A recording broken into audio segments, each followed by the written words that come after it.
मैं हूं आपके साथ नम्रता शर्मा। वो कहते हैं ना, रस्सी जल गई लेकिन ऐंठन नहीं गई। संजय राउत के साथ भी कुछ ऐसा ही हो रहा है। उद्धव सरकार गिर गई है, लेकिन संजय राउत जिस तैश में थे उसी तैश में अब भी नजर आ रहे हैं। यही वजह है कि उनके एक के बाद एक ऐसे बयान सामने आ रहे हैं जो हर किसी को हैरान कर रही हैं। अब उन्होंने महाराष्ट्र की जो नई नवेली सरकार बनी है, यानी कि शिंदे सरकार, उस पर ही सवाल उठा दिए हैं। इतना ही नहीं, उन्होंने ये भी कह दिया है कि महाराष्ट्र में वर्तमान में यानी कि मौजूदा समय में कोई सरकार है ही नहीं। उन्होंने कहा कि जो शिंदे गुट के विधायक हैं, जो उनके नेता हैं, उनको तो कभी भी अयोग्य करार दिया जा सकता है। उन पर अयोग्यता की तलवार लटक रही है, तो ऐसे में कुछ भी कहना गलत होगा।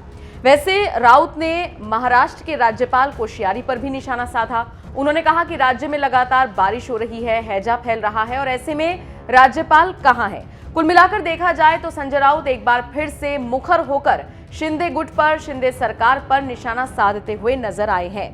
राउत ने कहा, राज्य के कई हिस्सों में हैजा फैला हुआ है, जिसके चलते लोगों की मौतें हुई हैं। महाराष्ट्र में एक बार फिर से लॉकडाउन जैसी स्थिति है। बाढ़ के कारण लगभग 100 लोगों की मौत हो चुकी है और ऐसे में राज्यपाल कहां है, ये पता होना चाहिए। वैसे आपको बताते चले, राज्य में कोई सरकार नहीं है और ये जो सरकार है ये अवैध है, ये भी कहना है संजय राउत का। यानी कि वो मानते ही नहीं है कि शिंदे मुख्यमंत्री हैं, वो मानते ही नहीं है कि शिवसेना टूट चुकी है और वहां से बागी होकर कुछ नेता शिंदे गुट में गए, शामिल हुए बीजेपी के गठबंधन से। अब महाराष्ट्र में सरकार बन चुकी है। संजय राउत अपने रास्ते पर चल रही हैं, दो टूक कह रही हैं कि मैं नहीं मानता महाराष्ट्र में कोई सरकार है, क्योंकि ये एक अवैध सरकार है। राउत ने कहा, राज्य सरकार के आंकड़ों के मुताबिक 1 जून से 10 जुलाई के बीच बारिश से संबंधित घटनाओं में 83 लोगों की मौत हुई।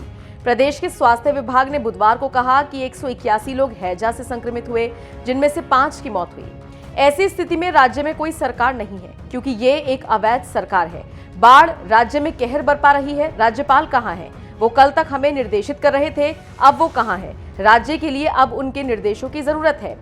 इसके अलावा फिर उन्होंने कहा, बागी विधायकों को शपथ दिलाना संविधान के मुताबिक नहीं है। यानी कि जिन बागी विधायकों ने शपथ ली, उनको लेकर संजय राउत ने कहा कि ये संवैधानिक तौर पर ठीक नहीं है।